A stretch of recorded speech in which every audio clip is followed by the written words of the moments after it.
Hi guys, welcome to another episode of the Mic Drop Club with your host Douglas Hammondishe. Now today, as we always do, we continue on with our motivation, with our focus on trying to inspire you to achieve your biggest, brightest, boldest goals. And we're going to be joined today in our first pre-run session with Jonas all the way from Sweden to help MindKick kickstart, re-engage our thought processes in around what can we do to keep ourselves in tip-top shape, okay? And we shall be using a speech inspired, written and performed and recited, by Amanda Gorman at Joe Biden's inauguration a couple of weeks back as the backdrop. So on that note, Jonas, how are you doing? Welcome to the Mic Drop Club again. Thanks, Douglas. Nice to be back.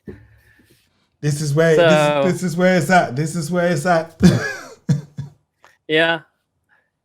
Here is what's happening tonight. We talked about Amanda G's lovely speech and hope to give the world a little bit more love and insights about the speech. Brilliant. And that's what it's about. It's about giving more love. I think the States is just a manifestation. What's been happening in the States is an opening manifestation as to what's been happening all around the globe with these extreme views. You know, either you're extreme left or you're extreme right. It doesn't seem to be a lot of center ground thinking, like level-headed thinking. We can only be one or the other, this dualistic way of viewing life. And I find it rather disappointing, really. It does away with reason. Yeah, I mean, what I've heard about the speech in English was like about the light. And, you know, the light, it comes around you because it's turning around the globe. And from every light you have, it becomes a shadow behind you if you follow the light. So wow, she was talking about braveness and brave, but like, you know me for a while now, and I don't need to be brave. I need to understand the light and the shadow. So that's my key points about this. Is it kind of like coming from the yin and yang type paradigm? Yeah, I think so. I mean, it's from the experience about when I was a Buddhist monk and understood like what life is about and what my life is about and what's happening around. And yeah, everybody's talking about the shadow. But for me, if there are a shadow, it needs to be a light in front of you. Wow. So everybody's focusing on the shadow or the hard thing. You know, we talked about flow before, but, you know, backwards, it's wolf. So to be able to have flow, you need to have the wolf as well. Wow. Like we talked about before, if you have two wolves, one is hating and one is loving, what's happening if you only feed the loving wolf? The hater's wolf will die if you stop feeding. So that's my take about the speech. But it's a modern speech and still using from the old ancient wisdom, I think. So lovely speech, and the future is bright if she inspired a lot more youngster and as well adults. I think so. I think words have the ability to bring to the fore very complicated thoughts, and particularly poetry. Poetry is normally a few words, but they resonate on a deeper level. You cannot, to get that distilled down and if you would write it in terms of what everything means, it'd probably be about maybe 2,000-3,000 words. You know, it's a massive piece of literature, of narrative, because it tells a story. As you were talking about light and shade, you know, when you look at the stars stars, only see stars because we see the light that they radiate, that they release. But that light travels hundreds, thousands, millions, even trillions of years before it gets to our retina so we can see it. So when we look at light as we see it, it's not new. It is old. It gives us, without going too deep, it gives us insights to how things were, not how they currently are.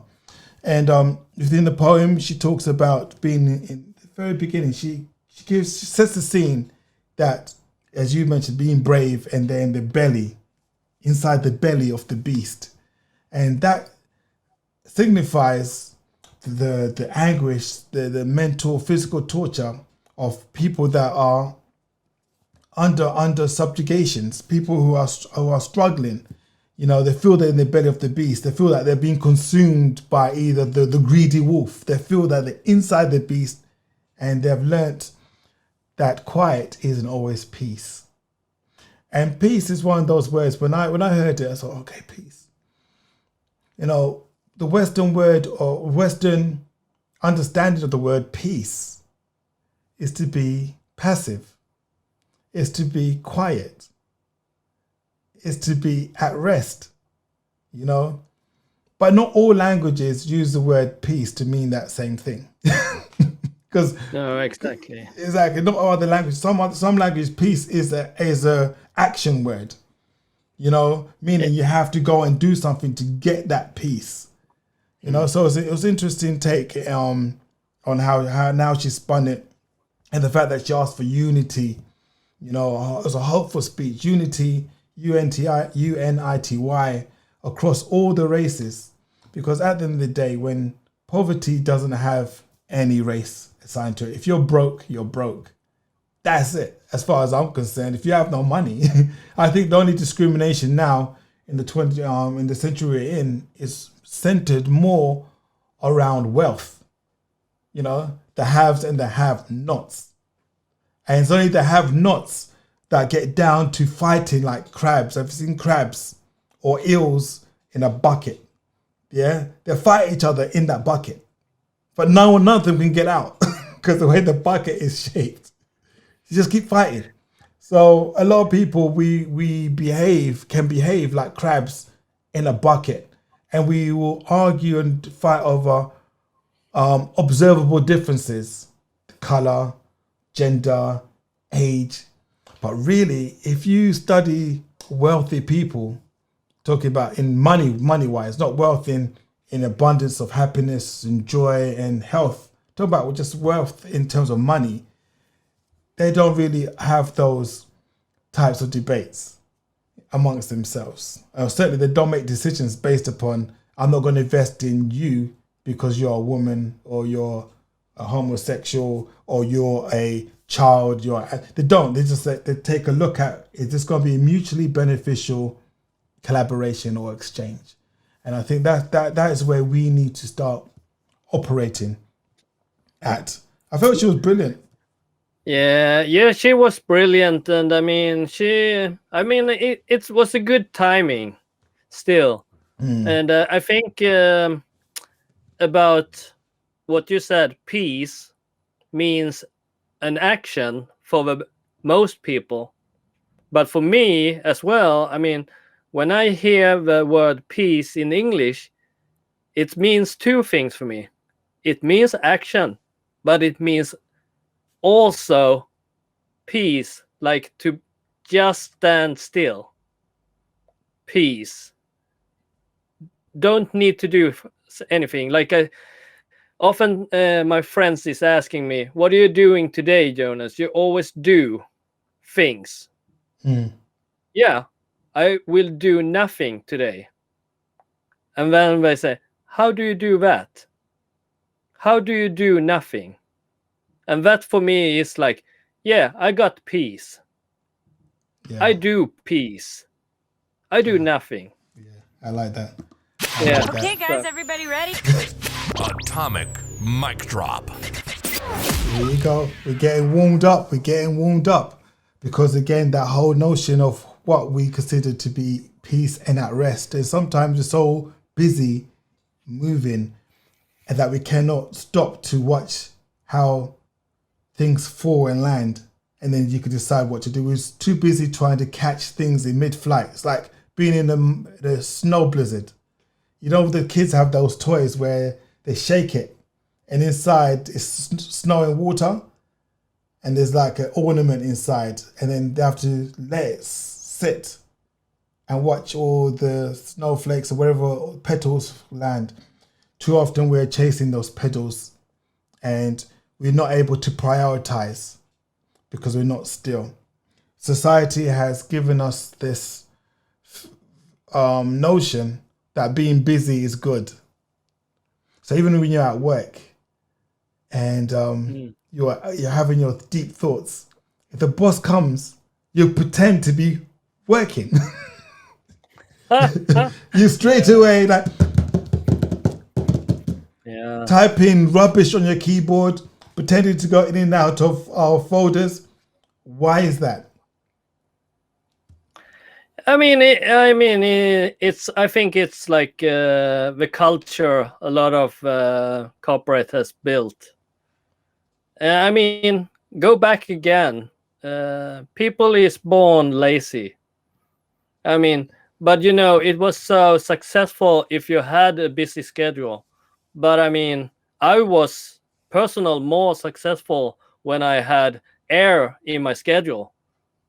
I was successful because it shows for me like I could like rest for like 7% of my time and be really focused 30% and did more than average people did on 100% what I did on 30 because I was focused 100%. So I think it's a culture. It was cool to be busy schedule. Nowadays I have heard like it's cool to have air in the schedule. Yeah, exactly. And the thing about a lot of companies is they think about how can they monetize. What is the value of the task when you're doing nothing? They do so many studies to try and make sure that we remain busy at work and adding value. But I guess as somebody who works for himself, I value my task based upon the outcome. If I can do a task that maybe somebody else takes a week to do and I could do it in an hour, it doesn't suddenly mean I've got to do 7 times that amount of work. Because for me to get to this level of proficiency I've taken hours, if not years, to perfect, so that now what it seems to be complicated, I can do in minutes. You see, but doesn't mean I take on more work, because that time allows me to learn and keep on growing and mastering that discipline, whether it's video editing, recording, all of those things I invest my time in.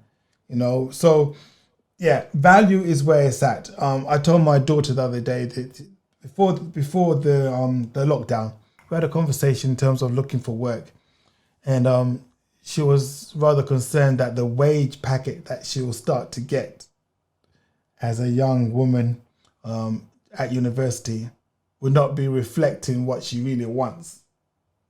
So we had a conversation about values, and I said, look, you don't get paid for anything other than the value that you bring to that hour. If you're on an hourly wage, the boss will say, okay, the wage is set at $10 US, £10 an hour, whatever it is, because they have deemed whoever does that job as £10 of value to that organization per hour. And you might find if you're doing that job for £10 an hour, that is what you're worth in that role. That's what's been determined. And you might get upset, say, for example, you work for a trainer shop and they decide to hire a celebrity to come in for 10 minutes and pay that person all your year's wages for that 10 minutes piece of work, and they leave. And people are like, oh God, why, this is not fair. This person earning 100 times our wages, a year's wages for 10 minutes work.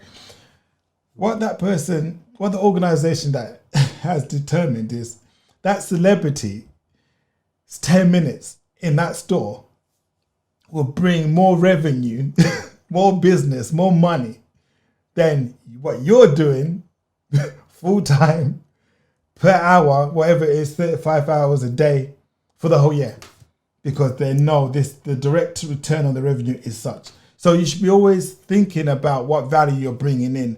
And the more you become, I guess, proficient, or the more you become an expert in your passion, you'll find automatically you can command more income. Yeah, I mean, totally agree on that one. And I saw that as well when I started my own business, when we talked about value, because after like 10 minutes of coaching with one client who has been going to a therapist for like a year, spending a lot of money, and then she was asking about the payment for my session within 10 minutes, that she actually said like it was more valued that 10 minutes than a whole year with that therapist.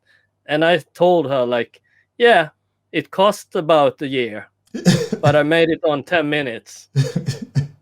But yeah, same story as you had. I mean, I've been fighting in like 30 years with this one and learned every skill, technique that I can help my clients within 10 minutes, what other people needs 1 year. So I totally agree on that value about how to invest. Yeah, and I think it's a beautiful subject to actually discuss, investing in yourself.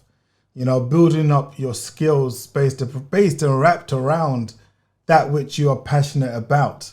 You know, if you invest your time and passion in someone else's business that you're not passionate about, you're adding value, yes, to that business, but you will not grow as an individual.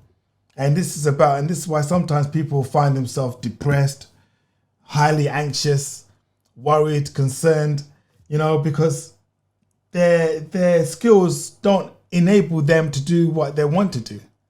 You know, they go to work to be disabled for 8 hours of the day. They're going there to be disabled because, remember, if you're going to work and you're doing a work that you do not want to do, you're doing work typically at the time in which you're most productive. Nobody ever comes home from work and said, now I've got all my energy to do what I want. You come home broken. You come home tired. You know, that's why you get, what's it called? Your salary is compensation. Yeah. yeah. I know. For being there. That's why I always tell people, up until, yes, you're young, particularly young, you have to go and earn your stripes. You have to do that with those jobs that you don't want to do.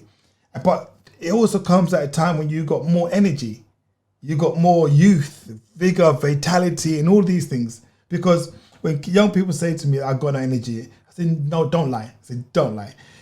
If you went to work and your friend after work told you he's having a party, and it was a party of the year, you'd find energy to go to that party, irrespective if you had work this first thing in the morning. So you go to work, party, straight to work. And sometimes this cycle goes on for days. So when young people say they don't have energy, I say, look, you have the energy, because you just have to just determine what you're doing is a good investment for tomorrow. If you can see tomorrow, you know, even if you dedicate 1 hour every night, 20 minutes every day after work on something that you want to grow and learn, become, 2-3 years, you're already proficient. Then you can start making a transition out of those jobs that you might feel are more not in keeping with what you want to do, and move into a space that is closer to your vision. You know, that's why I tell these kids every single time we speak. I say, look. Yeah, I mean, I think as well, like, to be more aware about goal setting and so on, to make that daily goal settings, not that year goal as on business term, like this year I'm gonna sell for this amount of money. This year I will run this far away. So more on a daily basis, like, so it becomes your habit. What we talked about, like, you don't need to think about when you have to eat breakfast or lunch or dinner, because you already had that habit. So I'm totally agree on that, to invest in yourself, prioritize and decide what to do. Yeah, it is an important lesson. Invest in yourself. The speech, again, just to go back to what they were saying in the speech, what Amanda was speaking about in the speech about, touch upon bravery. It's a strong word, being brave. You know, for me, it's an understated word, because one could argue, is a soldier more braver than a nurse, than a teacher? No. You know, it's just how the individual has assessed risk. You know, it's the relationships in risk that the individual has to make for themselves. For some people, it's more terrifying to work flipping burgers and fries, yeah, than it is being on the front line with a machine gun. You see, for some people who are so deeply focused around, say, patriotism, the protection of the nation, as far as they're concerned, their value system deems what they're doing not that risky. It's what they think is more risky is having the foreign force invade their country. They find that more dangerous than them themselves. So I think putting the word bravery, it does open up a lot in terms of what do we view as bravery. A lot of people who have changed the way society is right now, in the Western world at least, have been women, have been people of color, have been Asian cultural teachings, philosophies, has been disabled people. And have they been brave? Some of them? You could argue, yes. To the people doing, they might say no. Is the astronaut brave to go to the moon? Ask them when they're about to strap on and have that, how many hundreds of £1,000s of pressure to leave this the orbit of the Earth. Are they brave? Ask them. Do they feel brave? Or are they so focused on what they're doing? To not do it is more terrifying than being in that rocket going up. Yeah, I mean, I think what I read about the speech in English is like, for there is always light. It's like the last three sentences. Okay. For there is always light. So, number one, if you understand and is aware, there is always a light. The sun, for example. There is always that light. If only we are brave enough to see it, yeah. Then I connected as a, yeah, I might be a martial art nerd, and some other is a IT nerd or nurse nerd.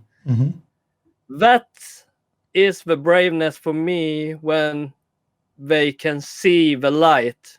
As a nurse, as an IT guy or martial artist, when you can see the light as your profession or as the individual, when you can see the light, then you are brave. Then it doesn't need a title. If only we are brave enough to see it. For there is always light, as there is always darkness. You know, these things are the way the earth spins. You know, the sun never stops shining, ever. No, exactly. It's just our position. Go on, sorry. But it often the environment around us. Even if I see the light, you, Douglas, telling me, I can't see the light, nor can you, Jonas, because I can't see the light, then you can't see the light. And it's like parenthood and so on. The little boy or girl "Oh, mommy, where is the light?" No, you can't see it. I can see it. But when we let people see it, then the next step is to be it. Yeah. So I think Amanda, she just a brilliant writer. She is. I mean, my English is perfect, but I think I understand totally what she wanted on that one in the practical way, like we talked about before, because it's so much blocking here and there about people around you, because I can see the light, I can tell everybody, but many people say I'm crazy because you can't see the sun. It's dark. It's night, Jonas. Yeah, but I can see it. Yeah. It's really interesting what she wrote. It is truly fascinating how such a young spirit can come up with such beautiful lines, beautiful symmetrical sentences in terms of that have deep, profound meanings, and the rhythm. There was a rhythm. It's almost like there was a drum in the background. There was no music, like dum dum dum, and it kept going on, dum dum. So I was left really goosebumps. I rarely get goosebumps for poetry, but that was one of them. That wow. And I think as human beings, we'll look back at this moment in time. That was a moment, and sometimes we as people don't realize we're in the moment until we're out of the moment. It's like Christmas Day. The kids wake up, they jump on your face, jump on your bed. Get off here. Before you realize it, it's Boxing Day. It's the day after Christmas. and you say to yourself, I wish I was in a better mood. You have to appreciate the moment when you're in the moment, because that's all what life is about. That's the only thing that is certain. Right here, right now. The rest, who knows about the future? The past is a ghost. Nobody can go there. The future's not certain, but what you can say in any given instant is now. Now is where it's at. So what are you doing now? Listeners, viewers out there, in internet land, what are you doing right now? Yes, if you're watching and you're consuming this, I hope you find it inspiring. Hope you find it helping you to really reimagine, re-see, kickstart thoughts that will connect you to a higher purpose. As Jonas said, the sun is out there. Jonas can see the sun. He can see the light. Whether it's dark or not, it's a metaphor.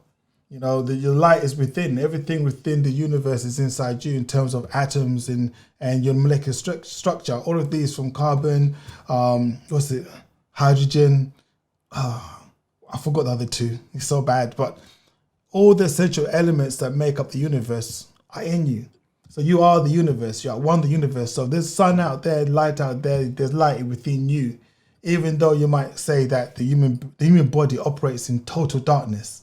That's how amazing we are as human beings. Inside, it operates everything, organs moving, air going down, different systems, in total darkness. Our eyes bring in the light, because we're connected. But the light's also our thoughts, to make manifest things that me and Jonas are using right now. Somebody had to think them. Can you see my screen that I'm sharing? Yes, I can. Give me one moment. Let me assign it to a number. And let's just do this. And here you go. Yep, I can see that screen. Yeah. So this picture here, I just want to talk about this picture. It's a tree that I noticed when I was doing my walk. And everybody thinks it's fake. And then I told my friends where it is, the tree, and they said, I never saw that. No, because you has not been observing just the moment, the present, to be there. So it's all about, like, you and me, we are like present when it's happening. Yeah. And you can see the light. I saw that tree was looking as a woman body. Yeah. But nobody else has seen it. Yeah, it's amazing. But now everybody wants to run to that tree and see is it for real? Yeah. That's a sexy tree. Wow. Yeah. Really? Yeah, and there's an organization, there's a lot of them actually, that go around the world looking for sexy trees. You know? Yeah. Yeah, so it's a big pastime hobby, trees. And again, it's about observation. Sometimes we take for granted certain things. We should remain focused and recheck what we think we saw, because this is about perception. You know, if you perceive something to be bad, then it is, because for your perception, it is bad. If you wake up to this morning and say, oh God, it's going to be a bad day, guess what? It is a bad day. And I'm not going to argue with anybody that says it's a bad day. I said, yes, it's a bad day, because you called it a bad day for you. Not for me. Your reality is a bad day. You know, that's it. I'm not here to argue with everybody's. We go to bed tonight, 8 billion souls, 8 billion different dreams. How beautiful is that? Yet when we wake up out of those 8 billion people, how many of us are focused on doing things that they don't want to do, that has no bearing to what they've aspired to do? Husbands, wives, sleep. One faces east, one faces west. You know, dreams to do different things. One might want to be an architect. The other one might be want to do something in fashion. Both not doing what they want to do. And they wonder why they're so miserable.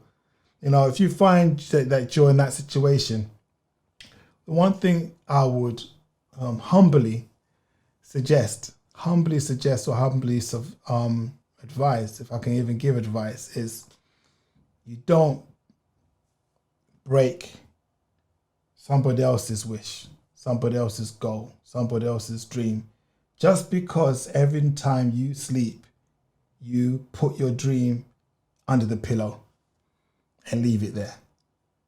Don't go and destroy someone else's dream. If you see somebody, no matter how ludicrous it is, if you're not going to help them, be quiet. You know, don't interrupt somebody that's living their own purpose, because it might take years. It might be their life's work. Like many inventions that we see today, from the light bulb that we're taking for granted, from light, artificially made light, we take for granted. That was somebody's life's work. They didn't discover it when they were teenagers. They said, no, I'm going to study. They were ridiculed for years. For years and years and years and years and years. So. Lovely. I agree on that one. So I really hope and wish that parents will let loose their own mental blockings and so on their kids. I mean, today I met one of my friends. She's a lone mother with 2 girls, and you know, they've been always singing and dancing from home, and the girls enjoy the singing class in school, but now they're not allowed to sing and dance because of the virus, they think. And you know, when she's coming and picking up them every day, all of the other parents is standing, even if it's freezing outside, we're standing still, bored.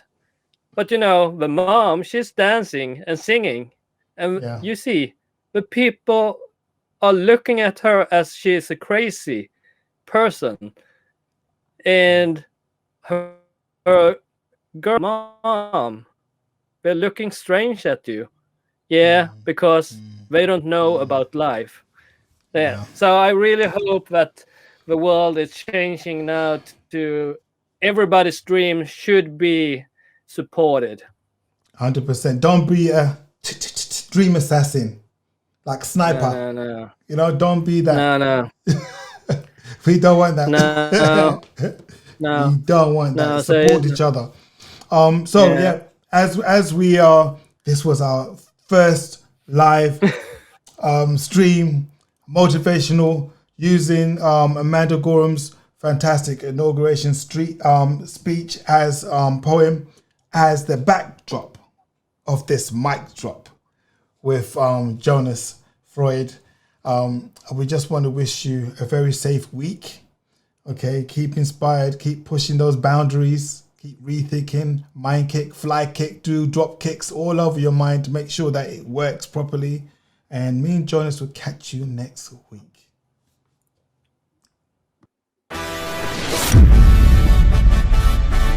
Thank you for listening.